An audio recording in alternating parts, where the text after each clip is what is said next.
Alright guys, I'm going to teach you how to, I want to show you how to strengthen and protect your springs. Now, I got this idea from Jason Dalton, a lot of good stuff on his channel, but this cheap cookie sheet I got from Dollar Tree, right? My little project pan, I guess, because I do this see quite often.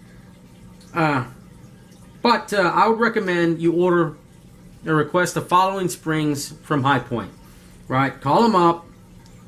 They're going to ask you your caliber, your serial number, and then what you need. So I recommend, and I'll show you how to get them out of the gun. But this is what you want to order new for after you break your gun in, because these weak springs give out. So you want to order your magazine spring, right, for each of your mags, however many you have. Is your firing pin assembly. They're going to send you this whole thing. The firing pin you can put aside. And you want to bake these two springs here. You've got your main spring, which is a recoil spring, and this little plastic guide rod, which I don't even, probably doesn't do anything. It's just a piece of little plastic. But you pop that off. You want to bake that sucker. And you've got your extractor spring, right? Then finally, you have your magazine catch spring, right? So that's the one that keeps your mags from falling out, just that little spring. So definitely want to strengthen that up. Now, you would order these from Hi-Point, send them to you. You would bake these 350 for 20 minutes. And then you want to just drop them in some high temperature motor oil, right? Just the cheapest stuff you can find, right? Go to Dollar Tree, go to Dollar General, and you can use the, of course you'll have use for it. You can use it for your gun, for your car, whatever. But you want to bake them 350, 20 minutes. Preheat that sucker first so it gets a full 20 minutes. Drop them in there. They'll just hit singe real quick. Cool them down. You wipe them off. You put them aside. You would break your gun in with 500 rounds or so, right, or 1,000 rounds, whatever, between there somewhere.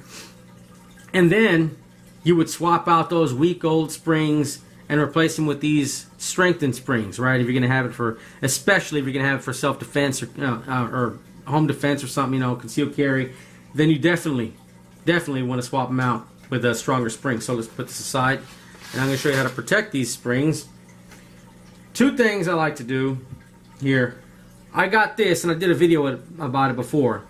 This is your Glock copper gun grease, right? A buddy of mine sells these on eBay. I just go and pick them up from him and pay cash. I ain't gonna bother. He's in Austin as well, or his girlfriend. I forget. But anyway, I get them from him, right?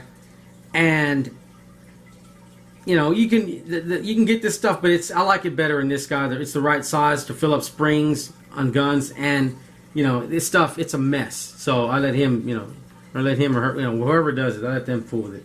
So anyway, to protect your springs, what I like to do here is where is it? Here it is. Here's my extractor spring. So I just simply put it on. Packet full of copper grease. You can see that going. There we are.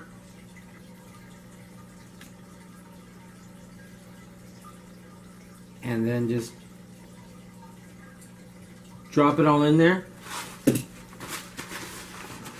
Wipe off the excess.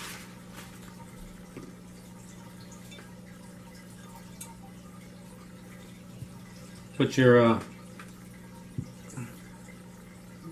extractor spring, press in there. I strengthen the spring so it's kind of tough. Just press it on in there. And there you go. That will protect your extractor spring from all kinds of sediment stuff getting in there and wearing the spring, from water, getting in there and rusting it up. So that's an easy way to protect the spring, and you don't have to replace it, all the time, but every so often. I like keeping extra springs on hand, preventative maintenance. And then the other would be to smoothen your trigger a little bit and protect the spring. Here's your sear. Pack that sucker.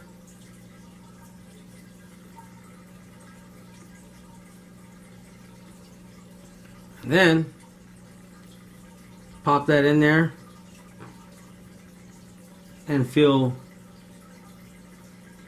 the sear and the sear spring with this copper grease.